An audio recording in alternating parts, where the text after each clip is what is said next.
Hello, my name is Dr. Betty Ray Butler, and I am a professor of urban education within the Cato College of Education at UNC Charlotte. And the purpose of the Honors Forum is for honors faculty, program directors, staff, and student leaders in honors programs to exchange best practices so everyone can see themselves as a part of the UNC Charlotte honors community by increasing access and a sense of belonging through culturally responsive practices. And that's what brings me before you today. Today, I will be presenting a recording of my keynote that was provided in the spring of 2024. And this keynote address was entitled A Restorative Approach to Reimagining a More Culturally Responsive Honors Experience at UNC Charlotte.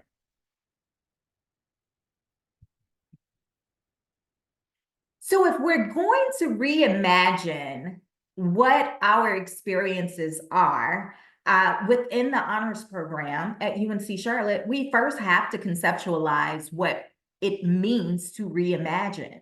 And when we're talking about reimagination, I love pulling from Maxine Green's concept.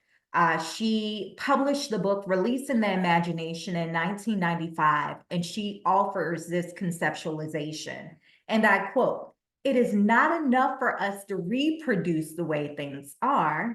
We must shift from what is to what could be." And with this definition, this is how we will approach how we integrate culturally responsive practices within honors experiences at UNC Charlotte. Before we get started, I would like to walk you through this presentation. First, I will talk a little bit about my positionality, and next, we will discuss the work of remembering. And this is Cynthia Dillard's work, where she talks about how essential it is for us to remember certain aspects of our identity and how we came to be, so that we can have a great direction for future planning. Also, we will talk about what it means to reimagine honors. And then we pose the question, are we really culturally responsive? And then following that, we will move into the how-to of restorative approaches. And restorative approaches are a subset of culturally responsive practices. So we'll provide some information in terms of how to approach honors programming with this restorative lens in mind. And then I offer you all a challenge to see me. If our intent is for everyone to see themselves in honors programming, there are some things that we must do and some considerations we must make. And of course, I welcome and invite anyone to contact me directly if you have specific questions concerning this particular presentation. So come on, take this journey with me. To remember, what does it mean to remember? Again, this is Cynthia Dillard's definition from her article entitled Remembering Culture, Bearing Witness to the Spirit of Identity in Research. So her definition of remember is to make sure that we are bringing back to our mind events, feelings, or actions from one's past experiences and putting those memories back together to consider their meaning in present circumstances with the intent to inform and transform policies and practices. So as we journey through our time together, we will take a walk down memory lane as it concerns my experiences in college and with honors programming, in hopes that something that I'll offer will inform best practices for how we begin to construct and maybe even co-construct honors programming at UNC Charlotte. So positionality, this is me.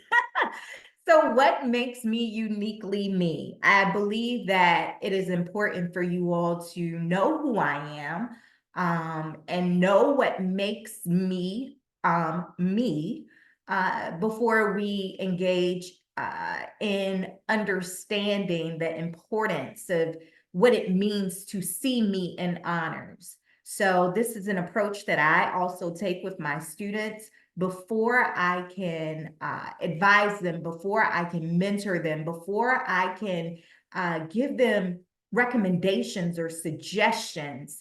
It is important for me to know who they are. And so before I proceed, I would like to take a moment to invite you to see me. And so, who am I?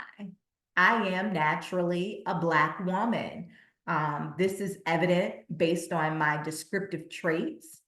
I am also a first generation college student. This may not be as readily visible based on my descriptive traits. I am the first in my family to go to college, and I am the first to also have obtained my doctorate in education, or my PhD rather. I am also a wife. I have been married to my husband for now almost 18 years. We got married in 2006, December 30th, to be specific. But I've known my husband since we were 12 years old. We attended middle school together and high school together.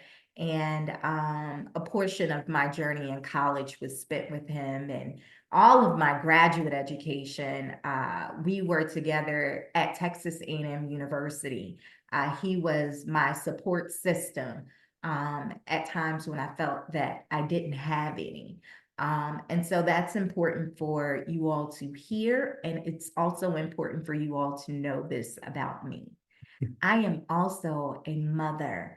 I have a son, and his name is Jeremy Butler. He is named after his father. We affectionately call him Bubba. He will be 14 years old this year. And why is that significant? Because I remember writing my dissertation while being pregnant, and defending my dissertation shortly after I gave birth to Jeremy. And I always refer to him as my dissertation baby. I am also a mother of a daughter who is now 10 years old. And it's also important for you all to know that she is my reappointment baby. And so after being at UNC Charlotte for a couple of years, I submitted my reappointment paperwork. And shortly thereafter, I found out that I was pregnant with my daughter. And I think that that is significant because so many people have advised to not have children prior to tenure. But I am bearing witness that it can be done, and it can be done successfully. And I hold these two near and dear to my heart. They are my why. I do what I do in pursuit of education and equity in education, not just for these two, but for all students. So I am a proud mother of two. I am also a HBCU graduate. What is a HBCU, you may ask? It is a historically Black college and or university. I graduated from North Carolina A&T State University, and anytime you make reference to the institution, it is followed by a Aggie Pride.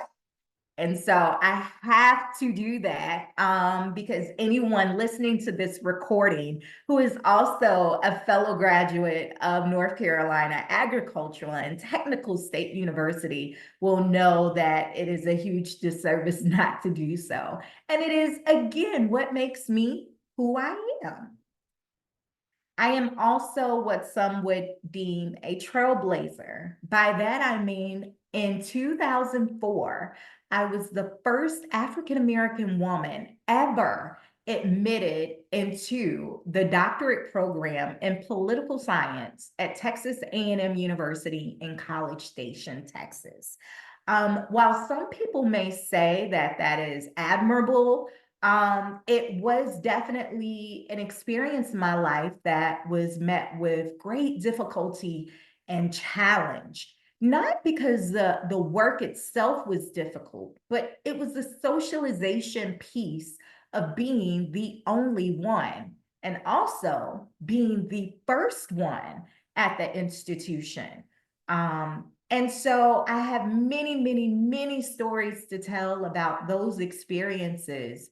And I believe that the most effective place to start is by saying that it was those experiences and the support system that I had during that time that allowed me to be successful. And had it not been for those experiences, I might not have the privilege to have this presentation that we are going to share with you today. And so while a trailblazer is definitely something that people applaud, it is not always met without some degree of adversity. And it was through that adversity that strengthened me. And I was able to cultivate my research interest around what it means to positively and effectively mentor Black students, specifically Black college students. And so that is a part of who I am as well. And of course, I am a Christian. And when I say a Christian, I do not mean I am a religious person.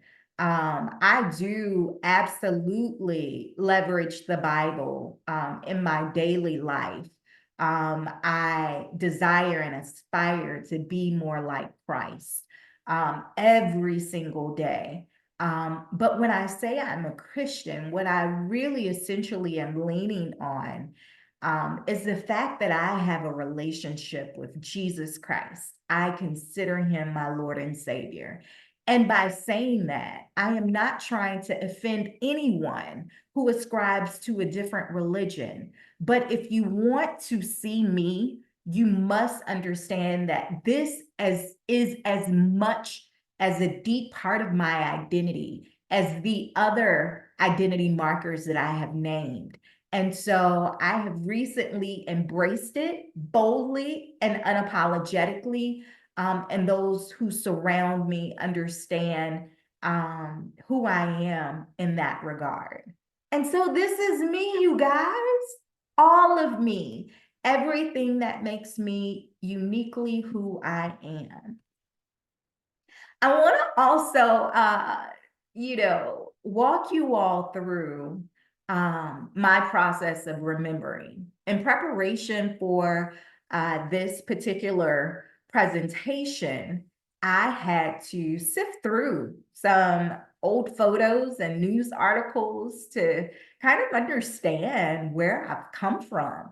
And I found this news article that was published in 2004, following my graduation from political science, my bachelor's degree in political science at A&T State University.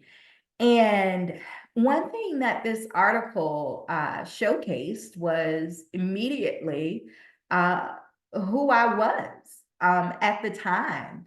The particular journal writer, journalist, offered this as an opening. She said that Betty Ray, a Spring, North Carolina A&T graduate in political science, finished with a 4.0 straight A average and collected $84,000 for graduate school in Texas while remaining active in campus life and holding down 5 jobs.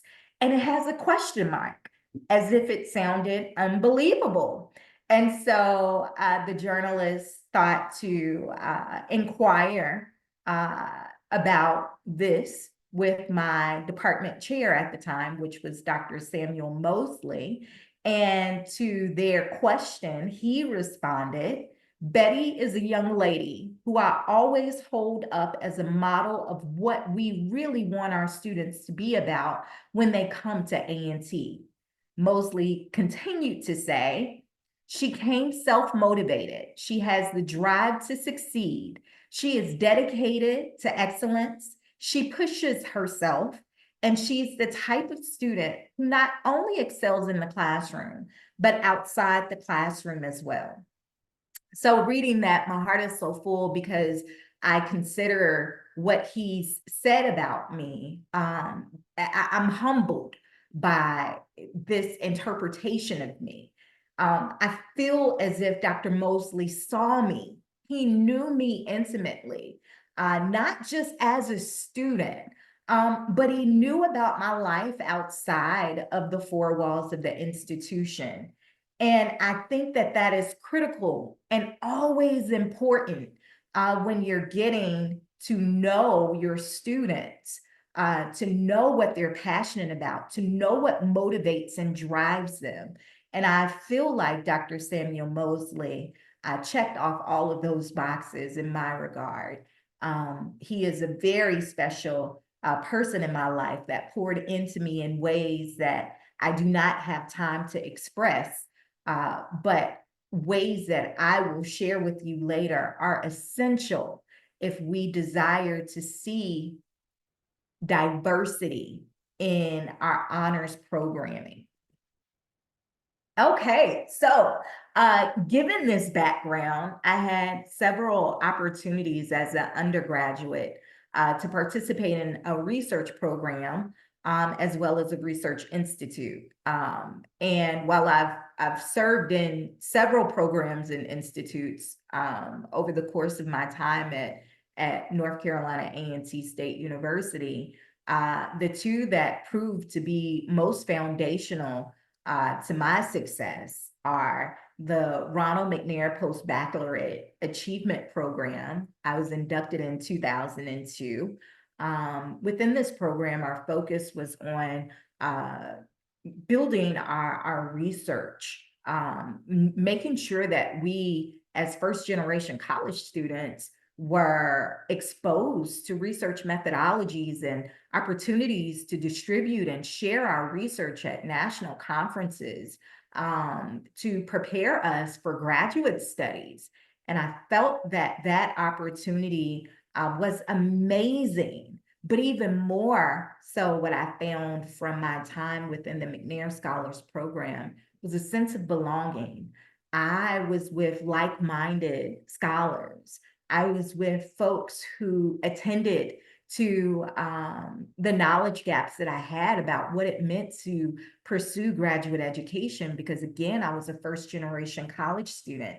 So I felt that I didn't want to ask questions that others may have known the answer to because they have family members that can guide and direct and steer them in that capacity. But I didn't have anyone that I could reach out to until I became affiliated with the McNair Scholars Program, and the director and the co-director and my fellow colleagues, we call ourselves McNair Scholars.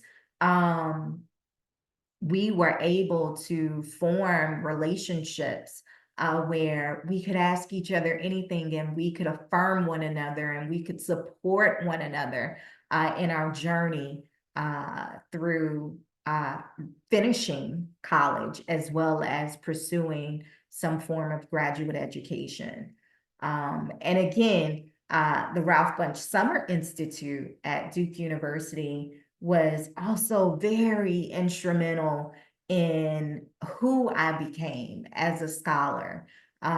It was a very rigorous program. We were taking graduate level courses as undergraduate students by some of the most well-known methodologists in political science that were faculty members at Duke University at the time.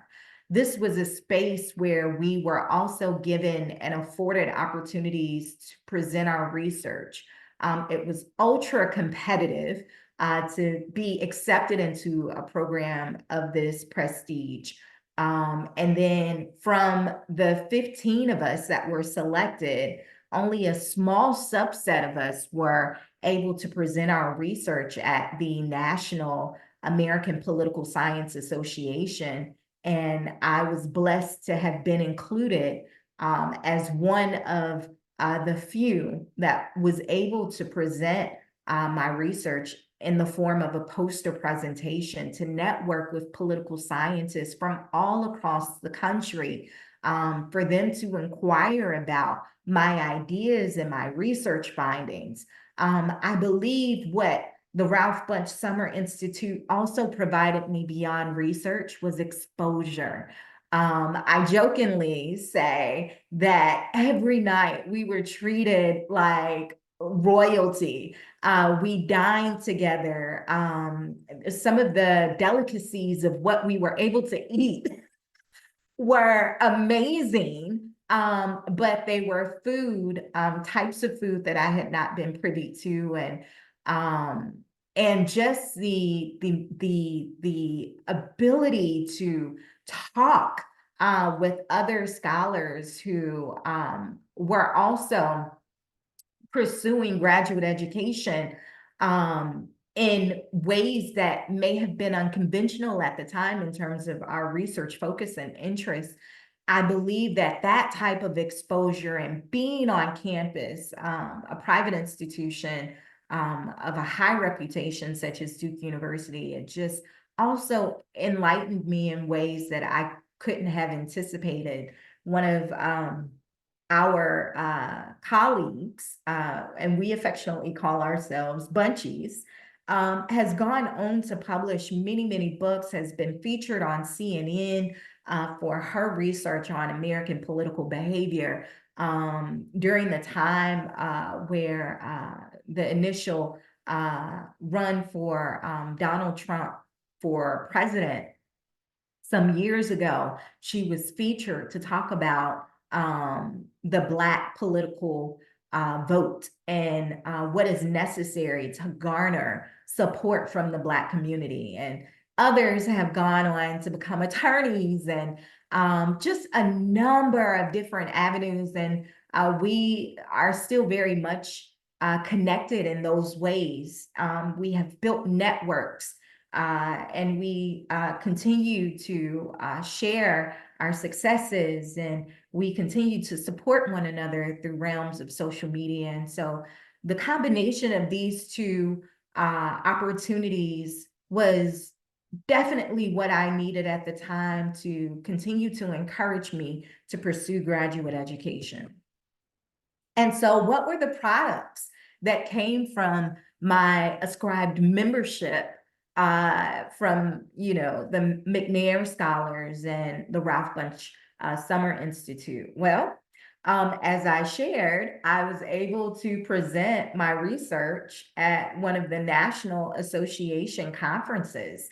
And it was about my lived experience. I was a bus driver during college, believe it or not. I'm about 5'2", and at the time I was probably like 115 to 20 pounds. And so I was small in stature, very petite.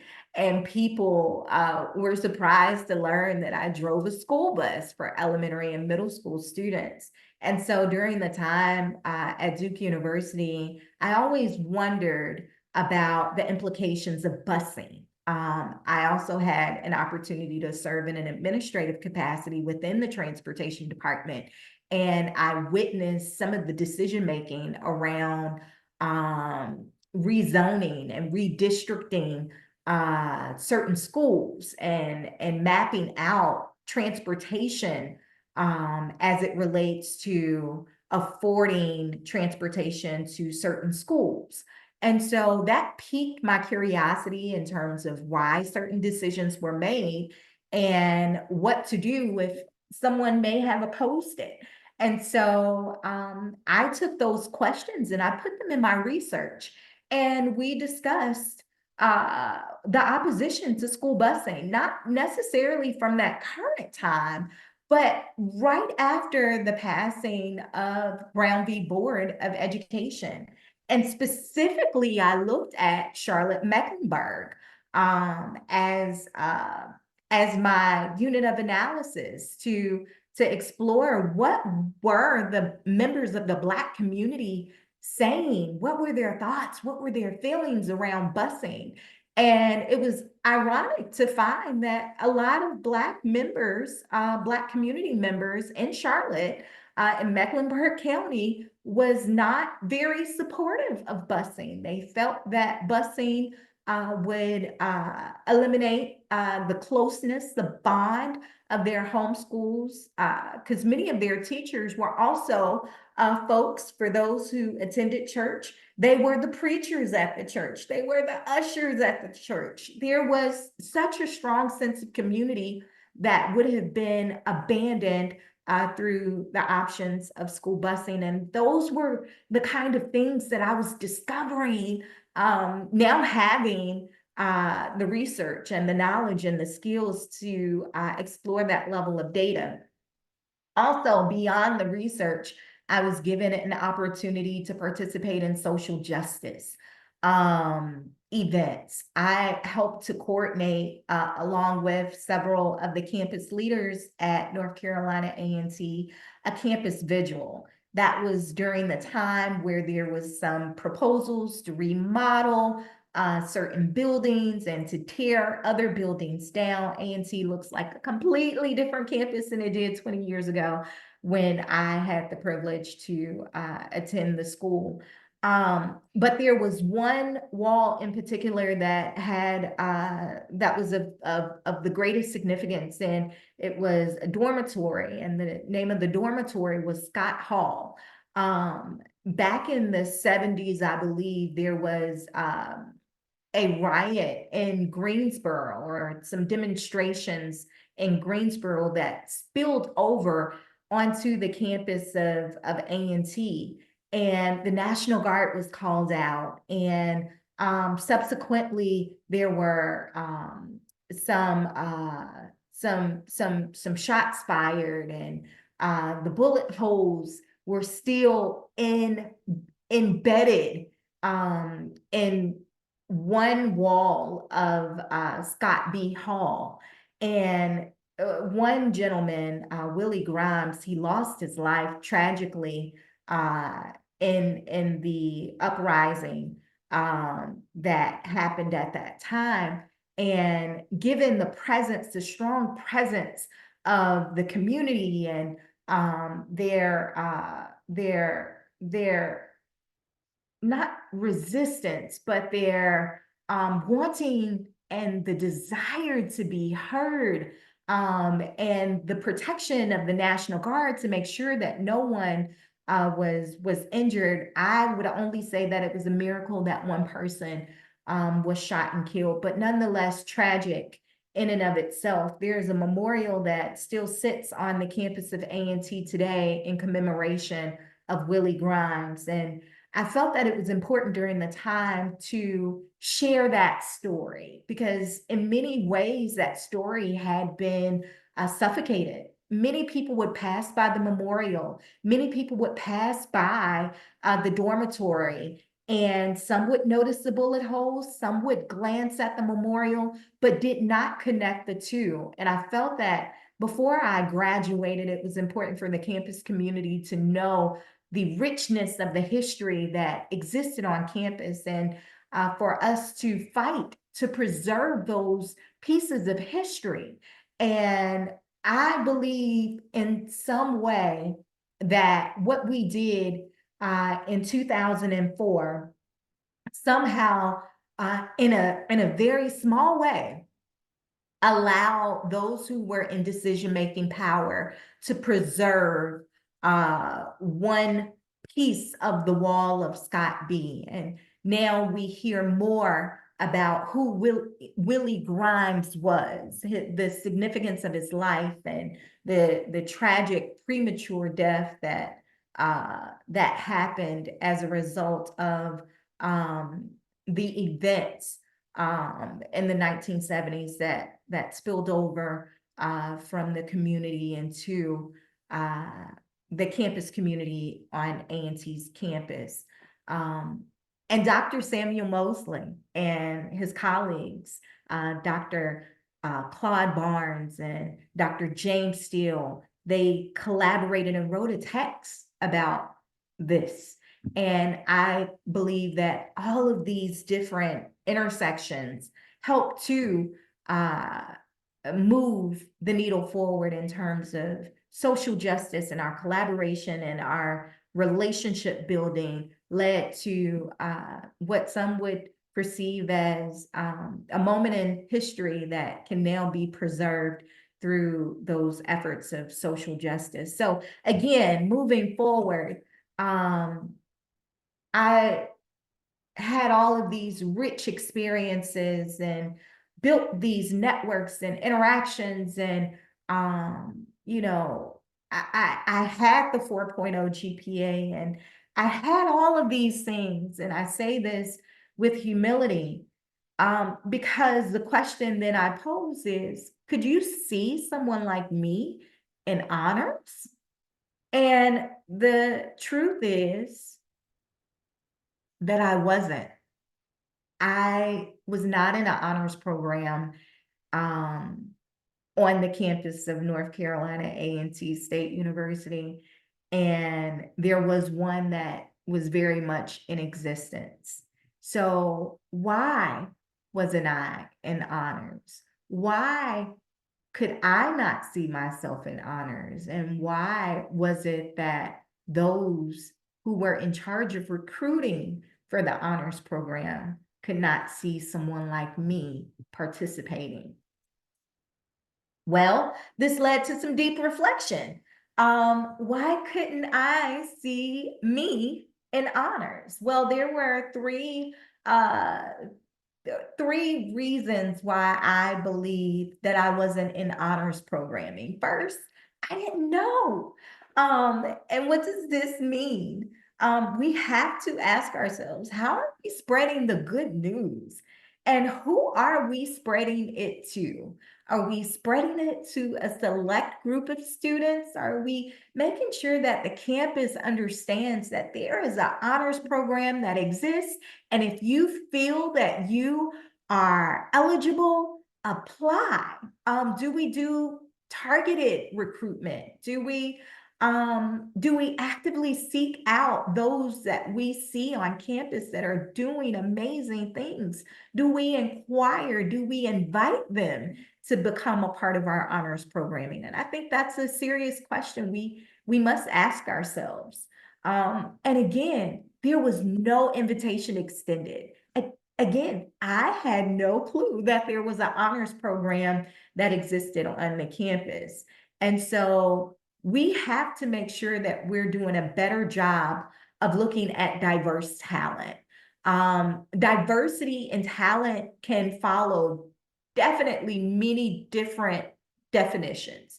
And that's why it leads me to the third reason why I could not see me in honors during that time, was because whose definition of gifted are we using? I never really saw myself as gifted. I was never in any type of gifted programming in K through 12. I just felt that I worked really, really hard. And so that poses the question, are we using varied measurements of success and brilliance? Goldie Muhammad talks about cultivating genius, right?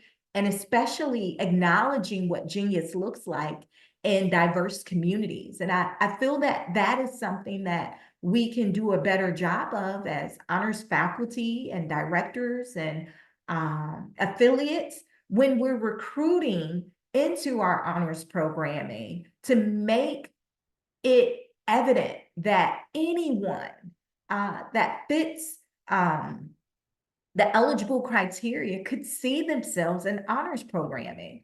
And so I want to draw your attention to the particular statistics that I have located from NCHC, which is the National Collegiate Honors Council, And while this data is a bit dated, it reflects back to 2014, 2015, I would bet that not much has changed since then. So currently, when we're looking at the racial ethnic distribution of honors programs, we see that 67% of all honor students are white. And we see that 11% are Black, with 9% being of the Latinx Hispanic community, 6% of Asian descent, and 7% other, which includes indigenous populations, inclusive of that 7%. So looking at this distribution of data, we have to ask ourselves, is this reflective of honors programming? Is this how we see our honors students? Or does honors encapsulate many forms of diversity that could be found in each of these ethnic groups? And I think that we can. And I think that our recruitment strategies can be improved upon, and best practices can be utilized to make the distribution of honors programming in terms of race and ethnicity more equitable and visible across these groups. Okay, so I always like to say, hindsight is 2020. And so if you were to ask me today, could I see myself in honors 20 years ago or more? I would absolutely say yes. And I would like to use the vision and the mission of our institution, UNC Charlotte's Honors College, as leverage to say why I could have seen myself in honors then. I commend our institution for laying out this phenomenal mission and vision, because I feel like there are certain key concepts that truly capture the culturally responsive aspect of what it means to be an honors student, or to embark upon or facilitate or engage in honors programming. And I think that this first definition for the vision is to learn and grow. Do you have a desire to learn and grow? And I would beg that there are several students that are on the campus of UNC Charlotte that have this desire to learn and grow. And so when we're considering who we're recruiting, that has to be top priority. While GPAs are important and leadership is important, I feel that our questions when we're interviewing should center, do you have a desire to learn and grow? As that is essential to our vision. In terms of our mission, I want to highlight just a few of the concepts that we have included in our mission. A robust curricular to foster curiosity, community, and connections. Interdisciplinary, outside of the classroom. Undergraduate research, community engagement. As I'm reflecting, I remember, being involved in all of these things, right? And so when we're recruiting for our program, we have to, one, ensure that we're offering a robust curricular. And we also have to not necessarily just focus on the academic pieces, but we must be able to connect the academics to those community elements that many of our students are highly engaged in right now. They need to see more than just an attention to academics. They need to know that what they're doing academically is having an impact, which is kind of reflecting back to why I chose to do my first research paper on busing, because at the time I was a bus driver and that was my lived experience. Are we making those connections relevant? Are we opening up ourselves to engage students who are curious about all different types of topics? And that's where the interdisciplinary piece comes in. Are we open to considering honors programming beyond the hard sciences? Are we looking at liberal arts? Are we looking at the fine arts? Are we looking at colleges of education? How expansive are our students in honors programming when it comes to their disciplinary background? We have to make sure that we're making the program attractive to all, and this is how we do it. And this means that diversity goes beyond race. It goes beyond ethnicity. It also spills over into our background, our interdisciplinary interests. And so that's one form of diversity as well. Are we seeking those or prioritizing those students who are involved in incredible ways within the community? And again, this is also going to help shape their undergraduate research, where it doesn't feel like an added burden when they're conducting research, because they're doing something that they believe could potentially change not just the community, but change our perspective nationally, globally. And so are we allowing them to make those connections, to draw those connections? Are we pulling on the community for recruitment? Are we going out to the high schools and preparing students who are coming or expressed an interest at UNC Charlotte? Are we exposing them to honors programming before they even step foot on campus? These are things that we have to ask themselves. Do we have partnerships within the district? Do we have partnerships within the community at large so that we can identify the diverse talent that is readily available amongst us?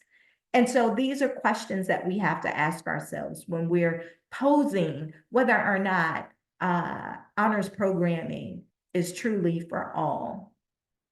And then I'd like to pull from the guiding principles. Again, UNC Charlotte is using all of the right words: empowerment, nurturing, holistic development. That means focusing on the social emotional growth of a student, engagement, connecting students and cultural partners, growth, engagement, collaboration, equitable access, and respect. Language matters. So we must not just say that we're focusing on these things. We must actually support that we're focusing on these things with our action. So how are we empowering students, right? Are we making sure that there's equitable access to honors programming? Are we making sure that we're looking at the holistic development of the student beyond their academic capacity, right? Are we looking at their social involvement? Are we making sure that they are emotionally growing? Because we know that usually gifted and bright and brilliant hard workers, our students that are driven, they carry a lot on their shoulders. Many of them that are first generation students, such as myself, we carry a lot of pressure for success. And so if the honors programming is only compounding that pressure, students will probably not complete the honors programming. And some students won't even bother to accept the invitation if one is given, unless honors programming is framed from a perspective of community support. How do we support you through your time at UNC Charlotte as an undergraduate student? How do we allow you opportunities to be impactful in the larger Charlotte community, and that which may also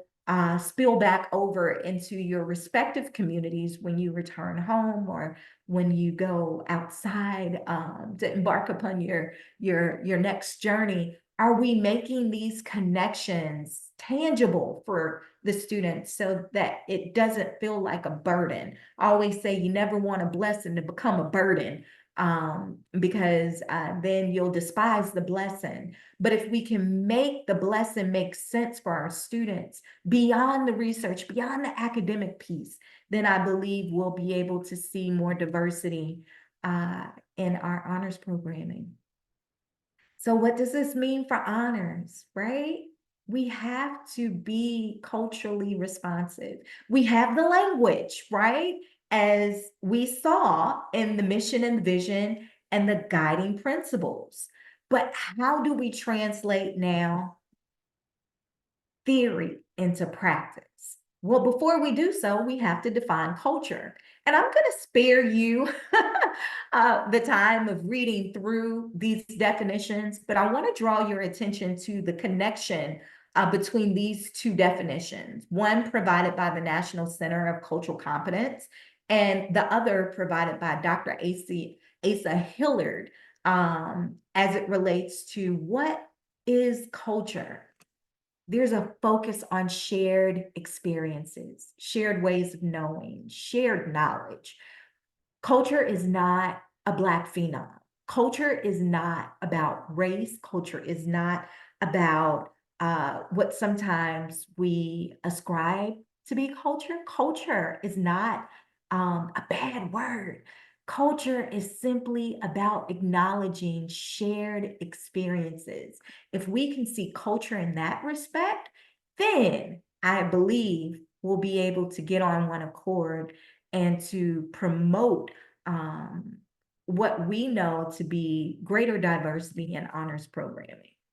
So, what is culturally responsive programming? I will read this definition for you.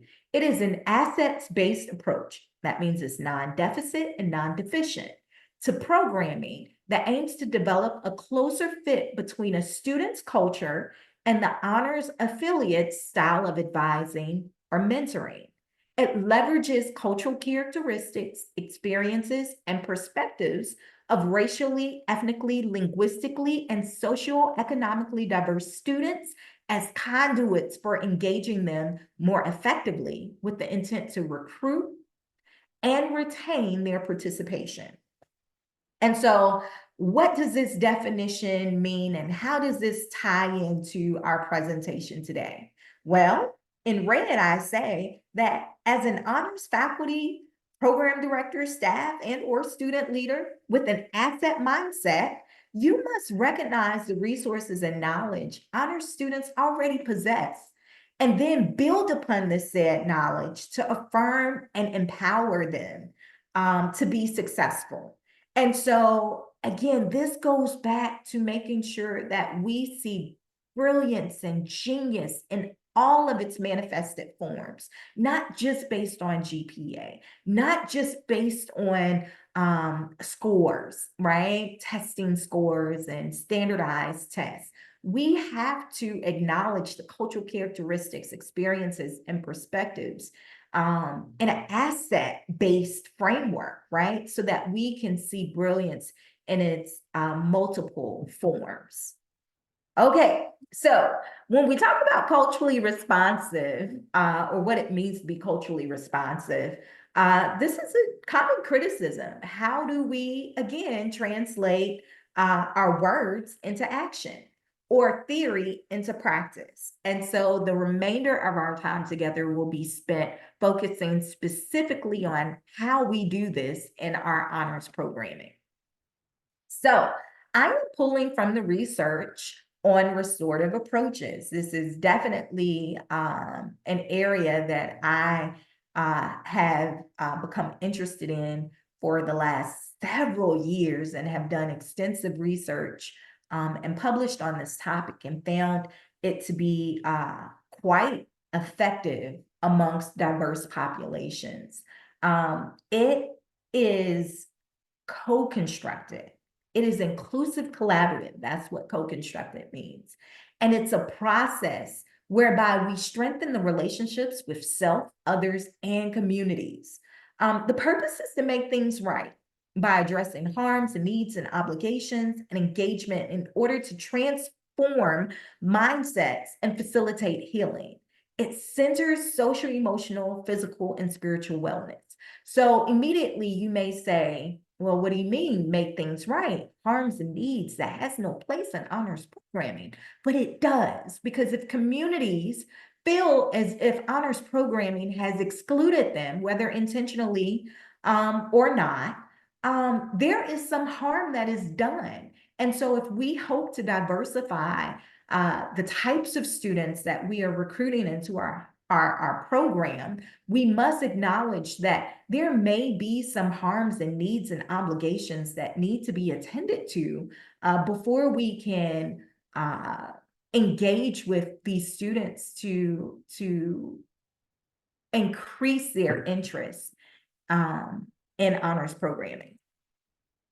And so there are three core tenets to restorative philosophy. And again, as we alluded to just a moment ago, there are harms and needs that need to be attended to. So we must learn how to identify and understand where gaps and limitations exist in our own programming.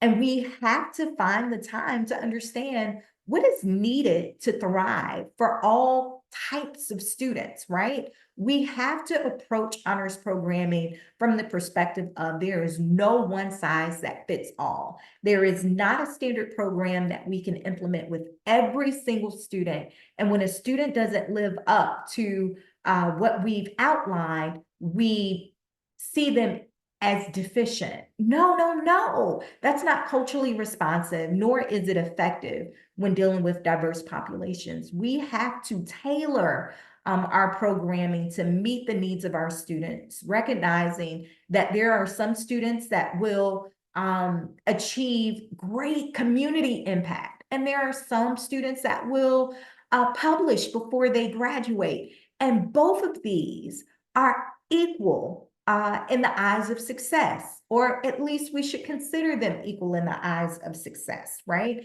There is no one that is better than the other. Both of these students' outcomes are equally successful because that is how the student wanted to utilize their time in honors programming. And we must understand and acknowledge that, or else we're going to continue to perpetuate harms and needs.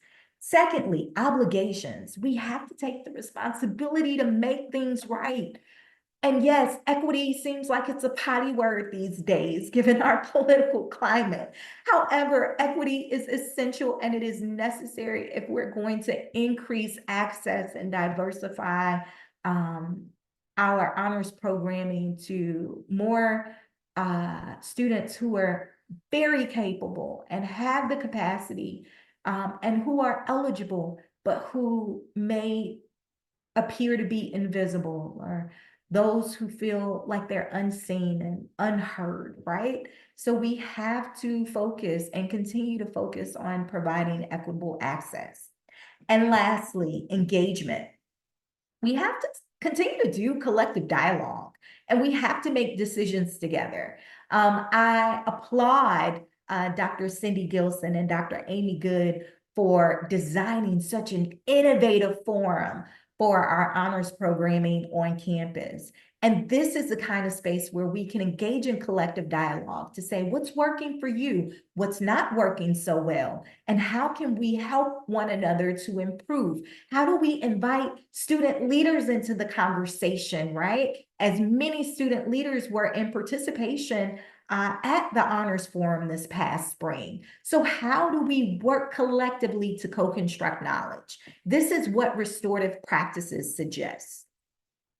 And as a quick tip, I want to remind us that understanding what culturally diverse honor students need to feel a sense of belonging and connection with you, and how they expect you to conduct yourself when engaging with them, this is what will help strengthen and sustain positive relationships, as well as increase productivity and increase visibility of diverse students in honors programming. So I want to, again, make sure that you heard me. It's not just enough for us to determine what a student needs to feel a sense of belonging or connection with us, but it is equally important that we understand how they expect us to conduct ourselves when we're engaging with them. And so that is key. And that's that dual street that we have to walk down when we're talking about making sure that that there is an obvious and visible diversity not just in these descriptive features, but also in diversity of thought, diversity of discipline, diversity in socioeconomic status, right? We have to make sure that we understand these two components and operate with them and see them in tandem to one another, if we're going to improve the diversity of our students. All right, you all, stay with me. I just have a few more slides left. I know this is a lot for a video, but I want to make sure that I am arming you all with all of what I perceive to be foundational, not just based on my research, but based on my experiences and how we can build and sustain a more diverse honors program. Okay, so what are the benefits of restorative approaches? Number one, sense of belonging. When a student feels seen, heard, it cultivates community. And those were the two things that drove me to the McNair Scholars Program, and also what drove me to the Ralph Bunche Summer Institute. There was a great sense of belonging, and the support that we received from the community, for our community of program directors, as well as amongst my colleagues, my peers, that is what prepared me for graduate school and later the successes that I've been able to experience while in this field.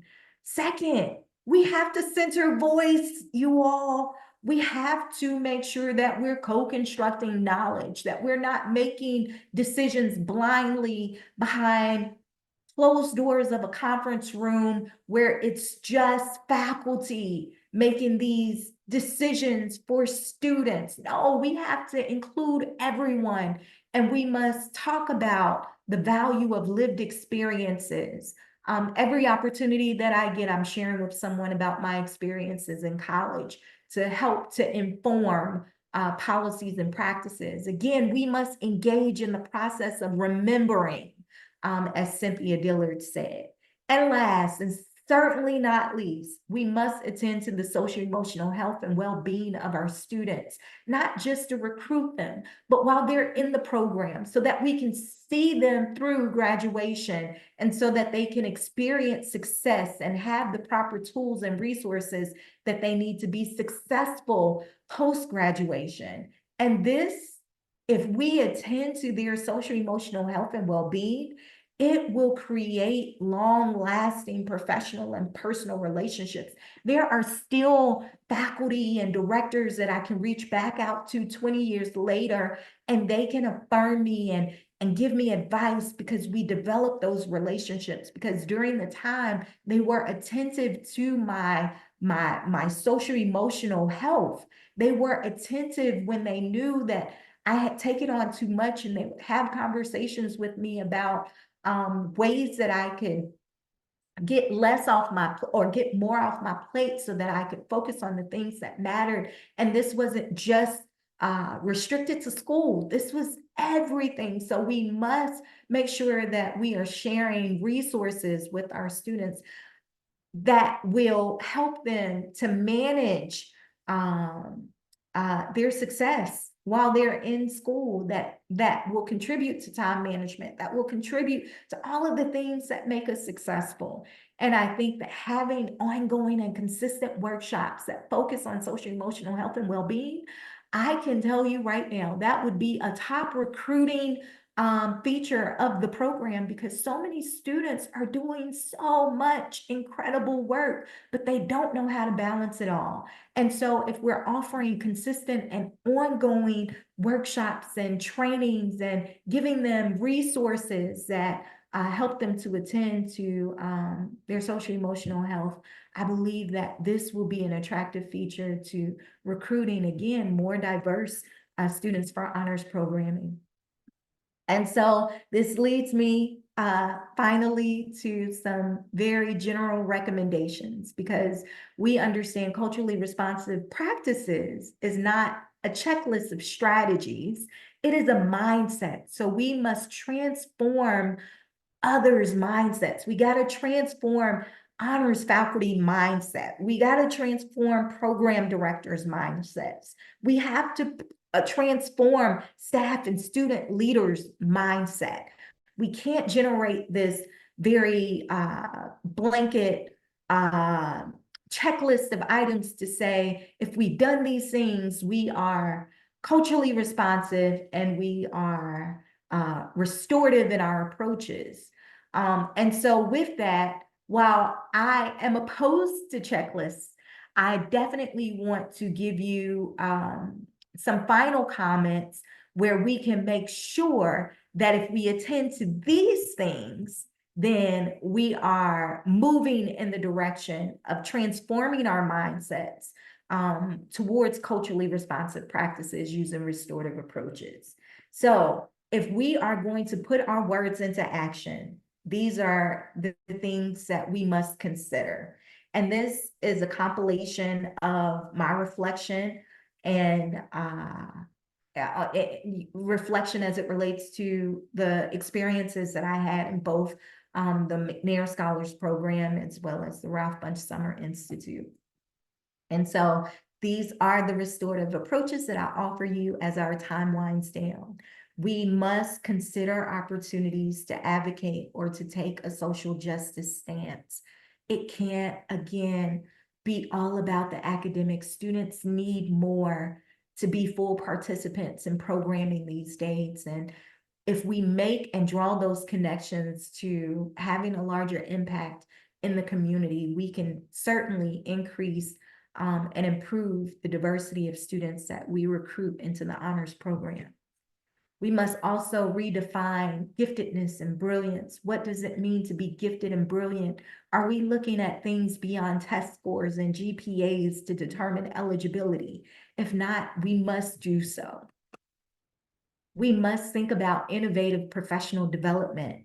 And this is how we help students to navigate otherness in white spaces or elite spaces, depending upon their realm of diversity. Are we offering resources on how students can, engage in better time management, how students can help balance all of their schoolwork, and then life, their social life as well. These are the things that we must attend to in honors programming if we're cultivating the next generation of leaders. And I believe that if we frame our recruitment around these things and we honor these innovative professional development sessions and make sure that they're ongoing and sometimes student-led and community-driven and with faculty input. So that means having students sometimes present, having members of the community come to UNC Charlotte to present, and even having some of our own faculty share their personal experiences, such as I have with you on today, to encourage our students. I think that we'll see greater sustainability in our honors programming. We must continue to have high expectations. This is essential when it comes to culturally responsive and culturally relevant practices. So are we exposing our honor students to graduate programming, just as I was at the Ralph Bunche Summer Institute? I, as an undergrad, was taking graduate level courses. So the rigor was there. And that is consistent with our mission, our vision, our guiding principles to make sure that the curriculum has some sense of rigor to it so that students are challenged and that students walk away from this experience better, right? Okay, travel. Are we sending our students out to present their research? Are we sending them out, either physically or by means of their work and their writings? Are we sending them out to communities and conferences and so forth? Are we allowing them to be participants in social justice activities and events that are happening on and outside of campus? I think exposing these opportunities and supporting them really, I think would also show our honor students that we are utilizing a culturally responsive approach to honors programming? Are we cultivating safe spaces, not just physical spaces, right? But do we make time for our students? Students who have graduated, students that are prospective, and students that are currently in our program, do we make time to check in with them when it's not relevant or related to anything specific to the honors program, when it's beyond academics? We have to make sure that we're cultivating those safe spaces, because if we're going to inherently build up the student, we have to see them holistically. Again, pulling from the language of our mission vision statement, as well as our guiding principles for the honors programming at UNC Charlotte. Do we celebrate success? Not just at graduation, but throughout the year? Are we acknowledging and honoring the success that our students have had?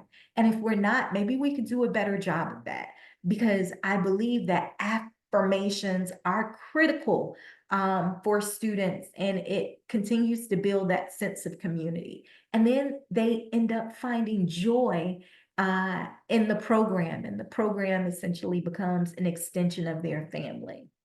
And then last but certainly not least, we must utilize our honors alumni as mentors and recruiters.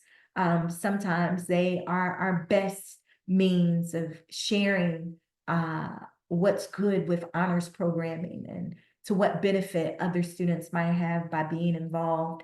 The peer mentoring aspect is significant because only students who have gone through an experience programming can really speak to those who are considering being a part of the honors programming. They can really address any questions or concerns that they have in a non-threatening way, right? Where the student doesn't feel as if they're asking questions that they should already know the answer to.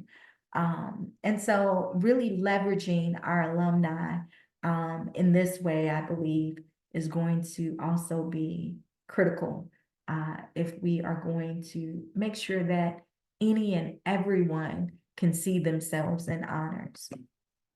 And so as we conclude our time together, I'd like to offer this, and this is, I shared with you all earlier about my identity as a Christian, and this is even the more becoming more apparent in my research and every presentation that I have the opportunity to share my lived experiences or my findings from my engagement within the community. And I'd like to utilize my research that intersects faith and education to close us out when we talk about, can you see me in honors? These are some of the final considerations that I will offer, and I take these final considerations from Psalm 139, verses 1 through 6, the GNT version. It says, you have examined me, and you took the time to get to know me. Are we taking the time to get to know our students? Are we spending time with them? Are we examining them as we would a book? Are we studying them to know what they like, what motivates them, what attracts them? If not, these are considerations that we must have. You see me whether I am working as an academic scholar or resting as a person. Are we looking at our students beyond their academic identity? Because students are always more than students. They're people, they're humans with feelings, with aspirations beyond making straight A's. We are engaging a generation of scholars who want to change the world and want to have a tangible impact on society as well as our local communities. And we must see them beyond their performance in their classes. We must see them beyond test scores and really look into their humanity before I speak, you already know what I will say because you show me empathy. If you've traveled the road that some of our scholars have traveled, you understand and you can identify when they're overwhelmed. You can relate to them when it feels as if there's a lot of family pressure to succeed. You can encourage them and affirm them in ways where you're showing them empathy and not perpetuating the burden and perpetuating the pressure. And you can do this when you are attending to those culturally responsive aspects using a restorative philosophy. And again, you protect me with your power. You're a co-conspirator. As faculty and as student leaders and program directors, we have authority. And are we leveraging that authority to protect our students? Are we making sure that they have what they need? Are we able to develop grants to get this innovative training to them, right? Are we doing things like that that show them that we will use our source of power and leverage it to their benefit? And last and certainly not least, verse 6 says, your knowledge of me is deep, and that forges a positive relationship. Any relationship will have some challenges, and there will be moments where there may be some disagreement. And that is a part of having a healthy relationship. But through those things, you overcome them when you get to know a student. When a student is overwhelmed, they're not being disrespectful, or they're not ignoring you if they don't respond to your emails, or if they seem a bit distant. And you would know these things if you cultivated a relationship with them and got to know the deep parts of them. And that's how we ensure that positive relationships are not just forged, but they're sustained. I always say, in order to get grace, we must give grace. And that is what we should do for all of our honor students, acknowledging that many of them are charting territory and a course that has never been charted or walked before in their family. And giving attention to that, to understand the deep parts of them, are critical, and it's significant to their success. And so I will leave you with this last resource. In 2002, I had the privilege of co-editing a book along with my colleagues, Dr. Ferende Wu and Dr. Winchell, and we entitled this book, Mentoring While White, Culturally Responsive Practices for Sustaining the Lives of Black College Students. And while we acknowledge that this text was specifically written with the Black community in mind, that many of the recommendations that we offer are applicable to many diverse populations. We see mentoring and advising as intentionality, and we talked about that, it being an investment of time. We talked about mentoring as reciprocal love. Love is not a word that should be shunned. The great Dr. Martin Luther King Jr. in 1967 said, "Power without love is reckless and abusive, and love without power is sentimental and anemic. Power at its best is love implementing the demands of justice, and justice at its best is power correcting everything that stands against love." So when we talk about reciprocal love, we don't invalidate love because folks want to restrict love to perversion. Love is simply what we are called to do. We must love one another. And again, in the words of the late Dr. Martin Luther King Jr., it is in our love that we find power to correct that is wrong, and make sure that people understand that they are seen and heard and they are not invisible. And last, mentoring as transformative practice. If we do these simple things, if we mentor with intentionality and we mentor with reciprocal love in mind, we shall see academic, professional, emotional, and the spiritual impact of our mentorship, our advisement. And so I want to thank you all for your time and attention today. I am grateful and humbled to have had the opportunity to share in this capacity. And I welcome anyone who has questions, follow-up questions about what I've presented today to reach out to me directly. I have provided a QR code to access additional information, and I have provided my email address here below.